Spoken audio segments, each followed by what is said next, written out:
Há uma verdade que muitos talvez prefiram ignorar nos dias de hoje. Ser cristão nunca foi confortável. Desde o início, desde os primeiros passos com Jesus, seguir a Cristo sempre significou caminhar na contramão do mundo. Significou dizer sim a Deus quando tudo e todos ao redor gritavam não. E embora muitos de nós hoje tenhamos a bênção da liberdade para adorar, para nos reunirmos, para abrirmos nossas Bíblias em praça pública, essa não é a realidade para todos os nossos irmãos. Em muitos lugares do mundo, neste exato momento, pronunciar o nome de Jesus é um ato de coragem que pode custar a própria vida. Existem homens e mulheres, famílias inteiras que se reúnem em segredo, escondem suas Bíblias como tesouros preciosos e oram em sussurros para não serem descobertos.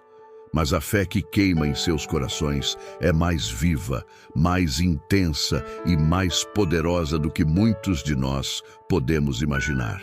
Vamos olhar para exemplos reais. Na China, a situação é delicada. Pastores de igrejas subterrâneas, que não são reconhecidas pelo governo, enfrentam uma vigilância constante. Recentemente, vimos casos de líderes que foram detidos simplesmente por compartilhar mensagens de esperança e orações em grupos online. A acusação: uso ilegal de informação. Pense nisso por um instante. Compartilhar a palavra se tornou um crime digital. Lá, o controle sobre a fé não é algo velado, é uma política de Estado. O governo monitora, interfere e busca moldar a expressão religiosa para que ela se alinhe aos seus próprios interesses, o que força milhões de cristãos a viverem sua fé na clandestinidade. E não é um caso isolado. Se olharmos para a Nicarágua, vemos uma forma diferente de opressão, mas igualmente dolorosa. O peso da perseguição se manifesta no silêncio imposto.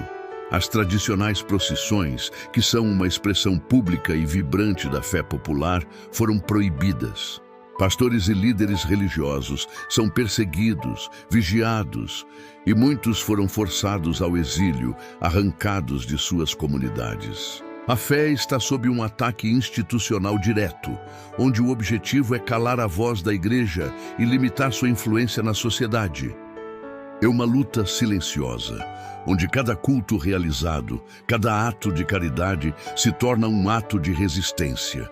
Esses nossos irmãos e irmãs não têm templos luxuosos, não têm grandes sistemas de som ou transmissões ao vivo com milhares de espectadores. Eles não têm plataformas de mídia social com milhões de seguidores, mas eles possuem algo que nenhuma perseguição, nenhuma lei e nenhum poder terreno pode tirar: a presença real e consoladora do Espírito Santo e a certeza inabalável da eternidade ao lado de Cristo. Isso nos leva diretamente às palavras do próprio Jesus, registradas no Evangelho de Mateus, capítulo 5, versículo 10.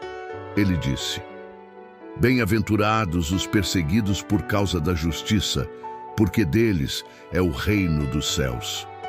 Jesus não nos prometeu uma vida fácil. Pelo contrário, ele foi muito claro sobre o custo do discipulado.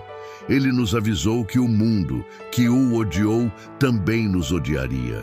Mas nessa mesma frase, ele nos deu a promessa mais poderosa. A perseguição, quando suportada por amor a ele, é a chave que abre as portas do reino.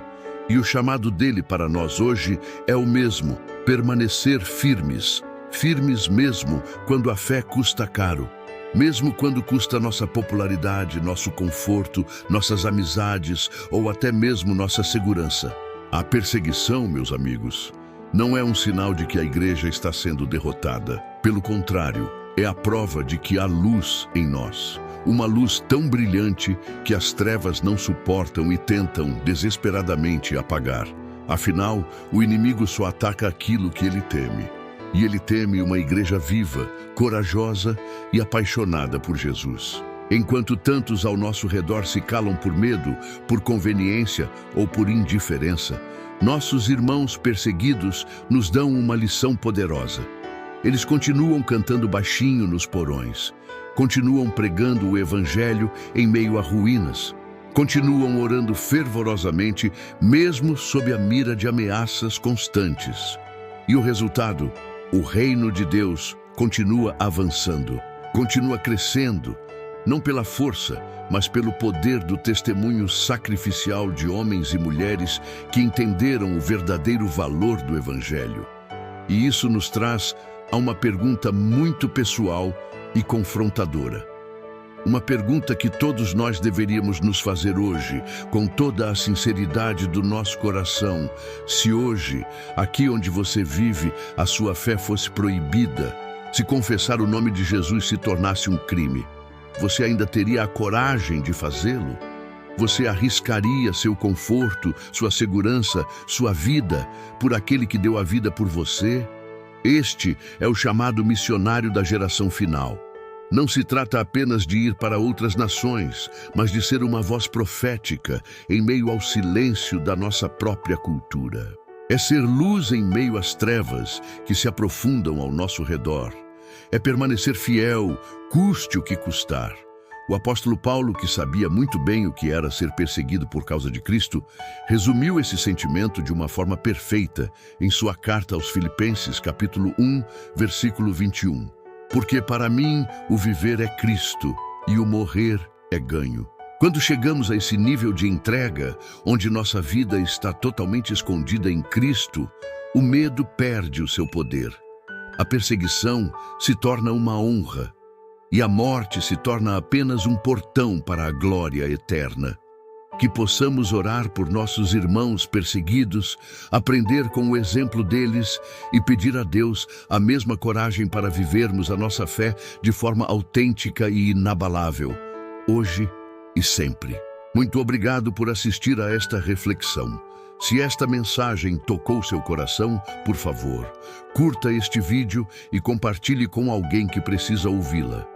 E não se esqueça de se inscrever no canal para mais conteúdos como este. Que Deus te abençoe e te fortaleça na caminhada.